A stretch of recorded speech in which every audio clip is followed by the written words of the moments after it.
So with the end of the American Empire, with the end of Pax Americana, we are shifting towards a new world.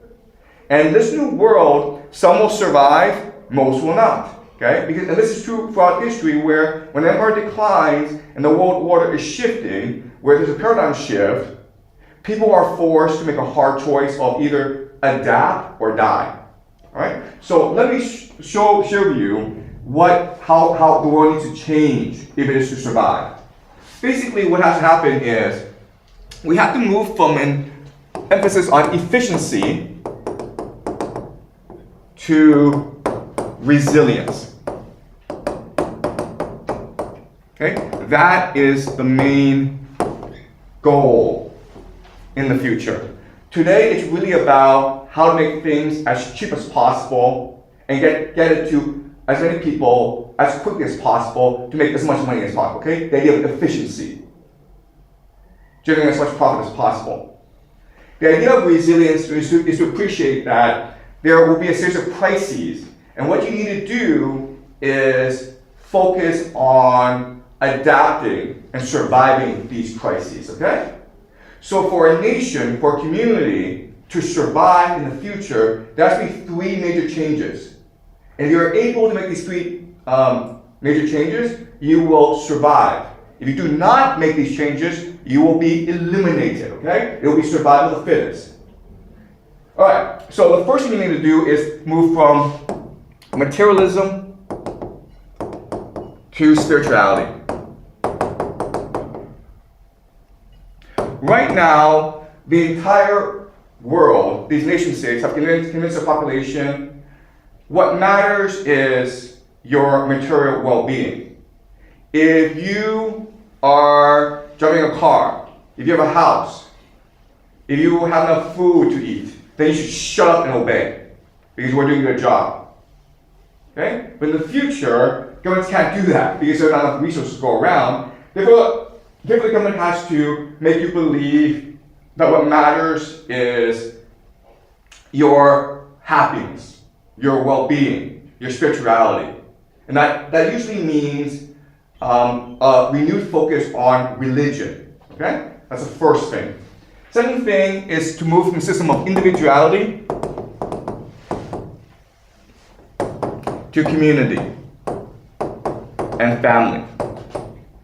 All right, and what this means is today what you're taught in school, what you're taught in society is what matters is you, me, okay? The ego. If it's doing well for me, it's good. I don't actually care about other people. In the future, you have to focus on building a community, on helping others. Okay? And the last major shift is from the old to the young. Okay? And this is very simple, and this is actually the hardest thing to do, which is like today, most countries, especially the wealthy Western industrial nations, are controlled by the baby boomers, the elderly, the gerontocracy. They have all the money, they have all the power, but for society to thrive in the future, this power needs to shift to a younger generation. Ideally, maybe in the 30s, okay? The younger the better. And you think this is easy to do, it's not. Because, first of all, these baby boomers have access to the best healthcare in the world, they have a lot of money, and they really enjoy living. And they're also really selfish, okay? So this is actually the hardest problem to solve for most Western societies. How do you transfer power from the old to the young? And quite honestly, historically, we've never ever faced this problem before. Never. Because the old simply don't live that long, okay? Now, baby boomers are living to at least 100 years old. So they have another 20 years ahead of them in power. Meanwhile, the young cannot develop the experience and expertise in order to lead the nation. So whichever nation actually figures out this problem first, how do you give the old and give power to the young, then will most likely thrive in the new world that's coming. And if you were to ask me which nation would most likely achieve this first, I would say Japan. And the reason is very simple. Because in Japan, this problem is the most present. They are the eldest population. They have the oldest population in the world. And so they need to resolve this issue really, really quickly. Okay, and maybe in the next 5-10 years, and I think that Japan will actually resolve this issue. But it may be the only nation that's able to resolve this issue because it's so difficult.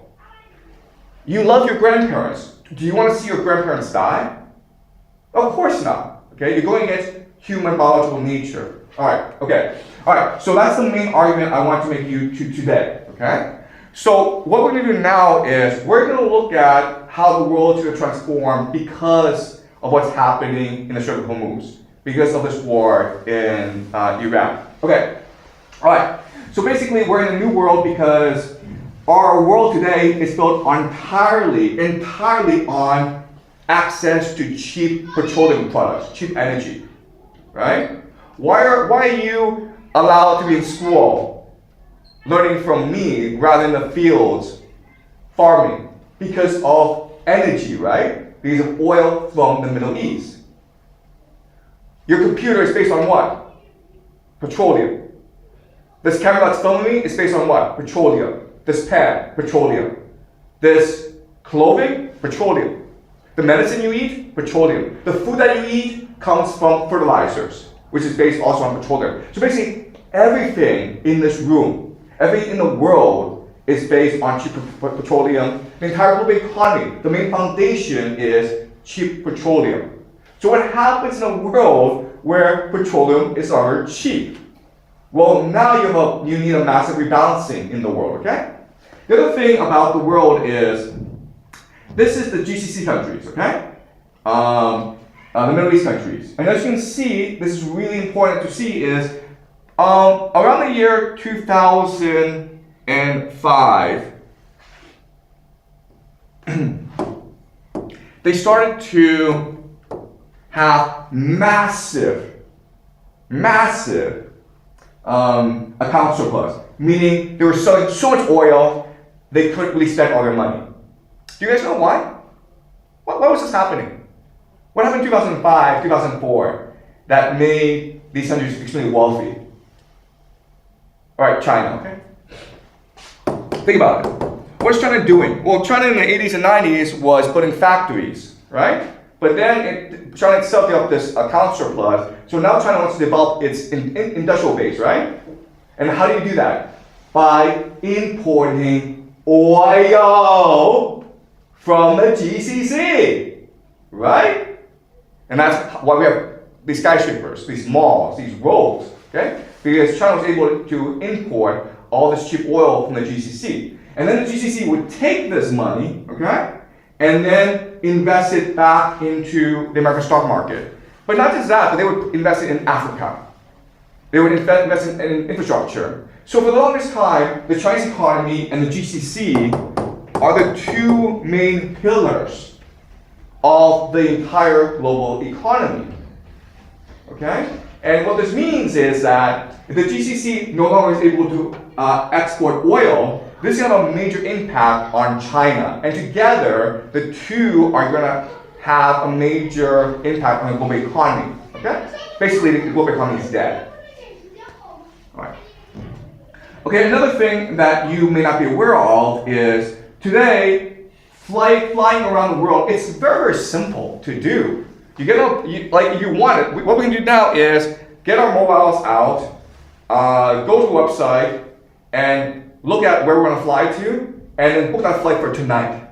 Pay using a credit card, take a taxi to the airport, get on a flight, and we're there the next morning. That's really, really impressive. Guess what, guys? You couldn't do this 20 years ago. Okay? The technology was around, but it was not widely available. Now, look at this, where the entire world is interconnected. Okay? This is a pretty stark chart where in 1950, it was considered a tremendous luxury to fly. You had to be a millionaire, basically, to want to fly for vacation, okay? Everyone else just drove their car. Now, it's like anyone can drive. And again, this happened just in the past, basically, 30, 40, years. And this, of course, is because of Pax Americana, where Pax Americana will guarantee there's no conflict in the world, and therefore planes can just fly around. Otherwise, you'd be shut down. Okay? All right. Well, this world is coming to an end. In the future, flights will be very expensive, and vacations will be unaffordable. Okay? All right. This is the internet, guys. Yeah, you don't know this. You think that the internet is just that you go on the computer and then boom, the internet is there. No, actually, the internet is undersea cables that connect the entire world. And unfortunately, there's a war going on right here, guys. And unfortunately, it's really easy for Iran to cut off the undersea cables, which would lead to internet disruption for maybe 20-30% of the world. Okay? Africa, Northern Africa, India, the Middle East, maybe parts of Europe will lose internet access. You think, okay, well that's fine. They just won't watch Netflix anymore. No, guys, okay? The entire global economy is based off the cloud. So if you want to bank, if you want basically finance, okay? So this is going to have a huge impact in the world. And this can happen anytime, where for the reason there's a war going on in the Strait of Hormuz, some cables get cut off, and then suddenly you've lost internet access. And this would basically cause major disruptions throughout the world. All right. Okay. So one thing that you notice about this world is the sheer amount of population growth, where after World War II, because of Pax Americana, you see a massive boom in population. And unfortunately, this is not sustainable. It is not possible for the planet to sustain 8 billion people, many of whom want to fly around the world every twice a year, who want to drive an SUV, who want to have food, who want to have avocados every single day. They want to have like cherries every single day, okay? So this population growth is not sustainable. And basically what happens is this: when you are too off balance, when there's a correction, the correction is pretty extreme, okay? So this chart by itself, the fact that we have so many people, means like if there's a crisis, the population will see a massive shrinkage, okay? You're like, okay, how?